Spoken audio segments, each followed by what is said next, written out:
After Alexander of Macedon, the son of Philip, had come from the land of Kittim and defeated Darius, the king of the Persians and the Medes, he succeeded him as king, in addition to his position as king of Greece.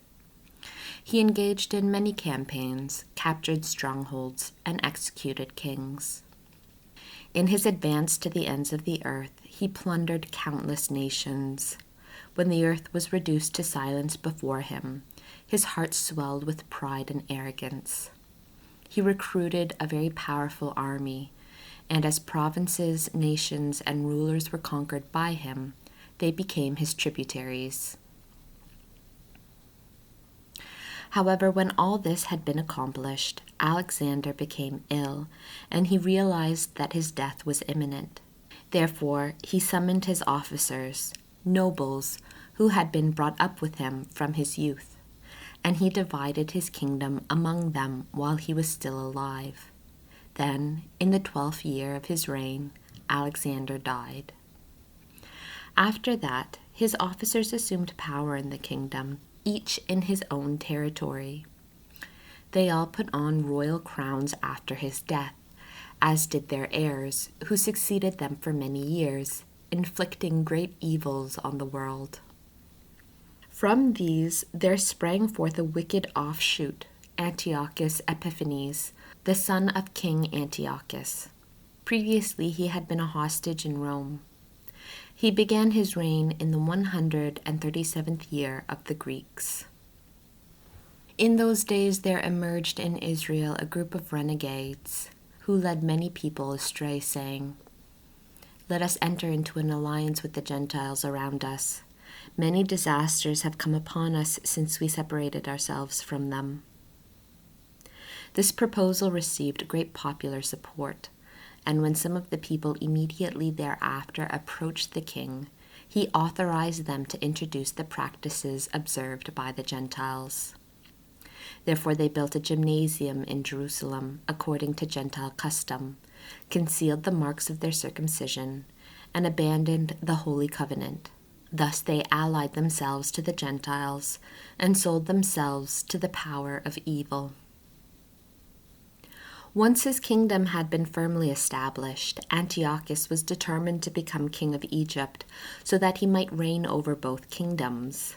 He invaded Egypt with a massive force of chariots, elephants, and cavalry, supported by a large fleet. When he engaged Ptolemy, the king of Egypt, in battle, Ptolemy fled in fear before him, amidst a great number of casualties. The fortified cities in the land of Egypt were captured, and Antiochus plundered the kingdom. After his return from his conquest of Egypt in the year 143, Antiochus advanced upon Israel and Jerusalem with a massive force.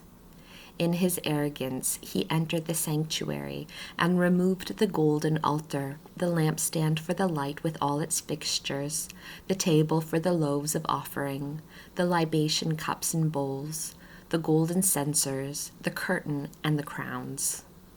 He stripped off all the gold decorations on the front of the temple, and he seized the silver and gold and precious vessels and all the hidden treasures he could find.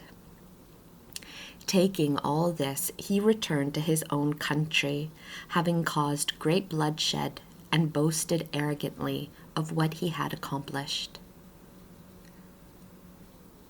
There was great mourning throughout Israel, and the rulers and the elders groaned. Girls and young men wasted away, and the beauty of the women waned. Every bridegroom raised up laments, and the bride sat mourning in her bridal chamber. The land trembled for its inhabitants, and the entire house of Jacob was clothed in shame. 2 years later, the king sent his chief collector of tribute to the cities of Judah. When he came to Jerusalem with a powerful force, he deceitfully addressed the people there with sentiments of peace. Once he had gained their confidence, he suddenly launched a savage attack on the city and exterminated many of the people of Israel. He plundered the city and set it on fire. He demolished its dwellings and the walls that encircled the city, took the women and children captive, and seized the livestock. Then they rebuilt the city of David with a massive high wall and strong towers, and it became their citadel.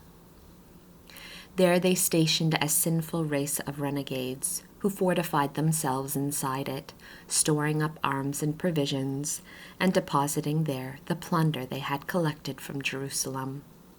Thus they posed a significant threat. The citadel became an ambush against the sanctuary, an evil adversary for Israel at all times. They spilled innocent blood all around the sanctuary, and even defiled the sanctuary itself.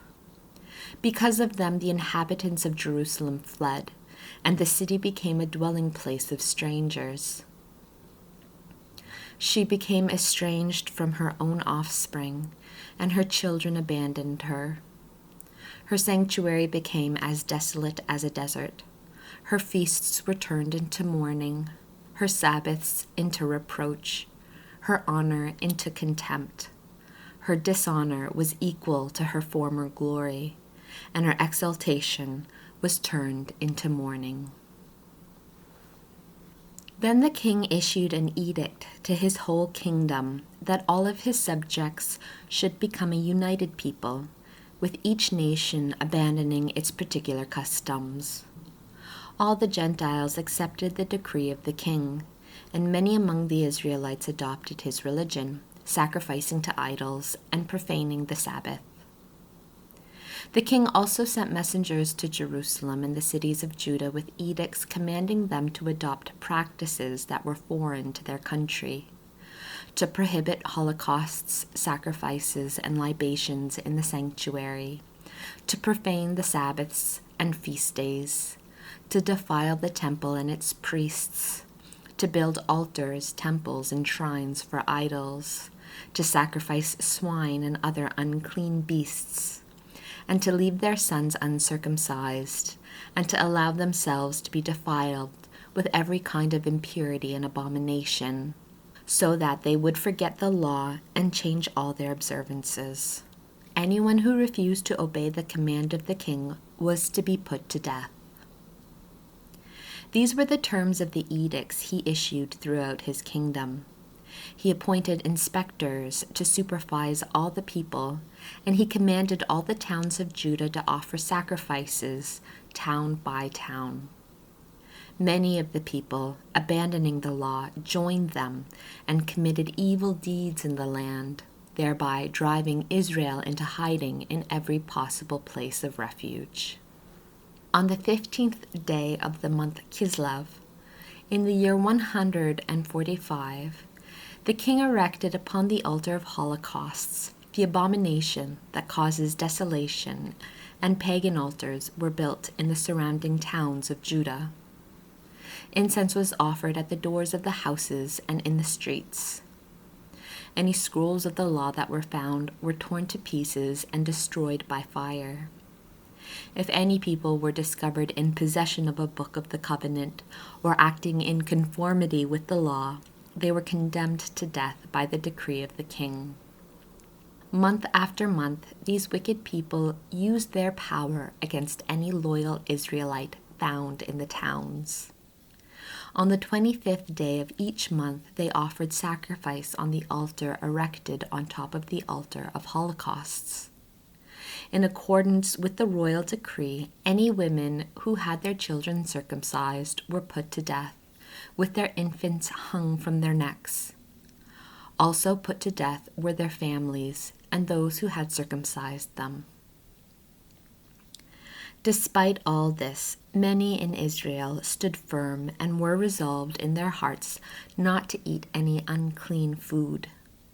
They preferred to die rather than to be defiled by such food and profane the holy covenant, and they suffered death for their convictions. Great affliction was unleashed upon Israel.